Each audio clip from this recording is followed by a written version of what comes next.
I'm not gonna lie. In 2020, in the bubble, when they introduced the NBA play-in, it was the 8 seed versus the 9 seed. It was a best of 2. I don't know if you guys remember. That was a minute ago. The bubble, all that pandemic stuff kind of just mixed together all those years. I didn't really like the idea of the NBA play-in. I didn't think it was a really good idea. Just because at the end of the day, if a team plays a certain style of basketball for 82 games, a full season, why are we gonna add those extra games where players can get more injured? The stats don't matter. It's not like those are playoff stats or regular season stats. Those are just playing game stats. So you're going out there and competing super hard, and then let's say you do make it, but let's say you get hurt in that game. So now you made the playoffs and you're not even there to play. This really goes for like the 7th seed and the 8th seed. If I was the 7th seed all year and the 8th seed all year, why would I want to play more games than I have to? In the normal 1 through 8 format, they're already locked into a playoff spot. They already clinch. 9 and 10 are eliminated. Now, this is one of the things that I still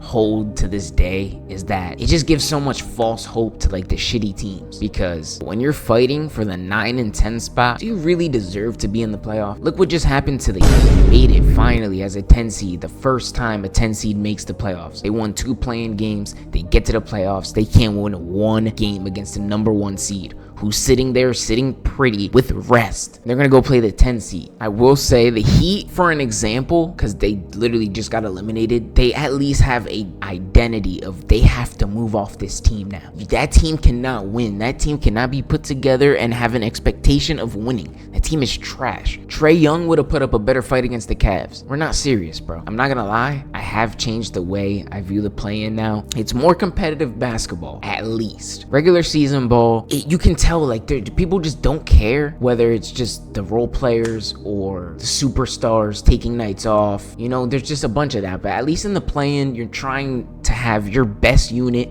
against their best unit with some in-game adjustments, 1 game March Madness style. It ain't too bad. This is one thing that I have changed my viewpoint in from earlier. When you're a young team, let's say per se the Chicago Bulls, I know they're not the youngest, but they are a younger team. Or the Wizards. Wizards next year might compete for the play-in. And I can't be mad at a young team trying to at least try to get some postseason play, even if it is just the play-in. Because at least you're trying to make your way up. You're trying to show the GM, you're trying to show the owner that you can compete. And let's say you do make the 9 and 10 and you lose, you still are a young squad. Now you have a little bit of play-in experience and you can build off that going into the next year. And now the GM feels good, the coach feels good, everyone feels good if you're a young squad. My thing is that when you're mediocre like the Kings, when you get DeRozan and Zach LaVine and Sabonis, when you had De'Aaron Fox and Halliburton and Davion Mitchell, man, I can't believe the Kings do this to themselves and their fans, man. Crazy.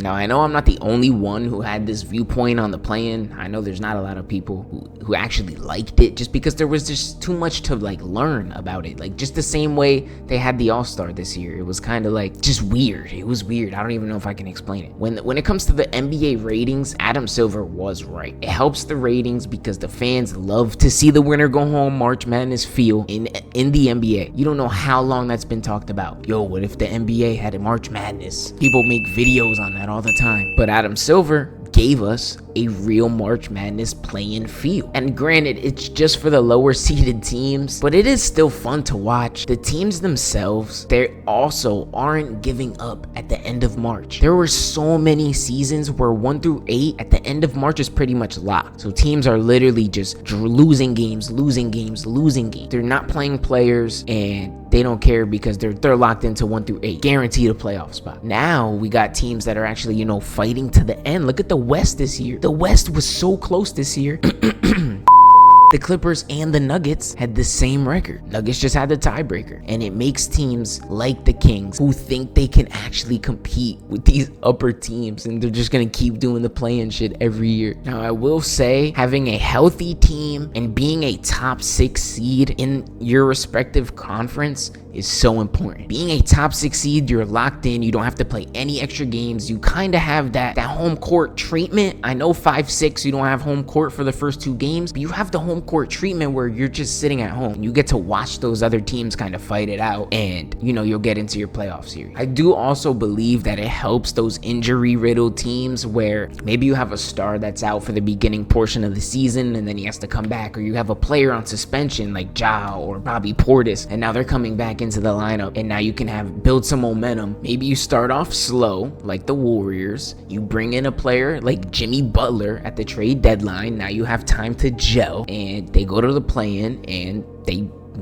win their game, and now they're the 7th spot and they're up 3-1 playing tonight against the Rockets, about to advance to the second round. It's not so bad, man. The NBA plan definitely takes away from tanking, because the idea of tanking is almost gone. Like, I'm a Wizards fan, and I know when a team is trashed, you're gonna lose games, and we weren't good this year. But all that losing, and we still have the same odds as the worst team record-wise, Utah Jazz, in the league. You're never guaranteed number 1. That's my thing. You're not guaranteed number 1. Now, don't get me wrong, I did bash on the Kings, but those are real life humans, those are real life NBA players, and those are real life guys that love the game of basketball. So they're going to go out there and try to win games because they think they have the talent to do so. I'm not like trying to bash on any teams, not trying to be rude. I really think overall, yes, the play-in is considered good for the league, but it really depends who you ask. If you ask a guy like Trae Young, he's probably going to tell you, hell no, I don't like the plan. If you ask NBA fans, do they like the plan? They might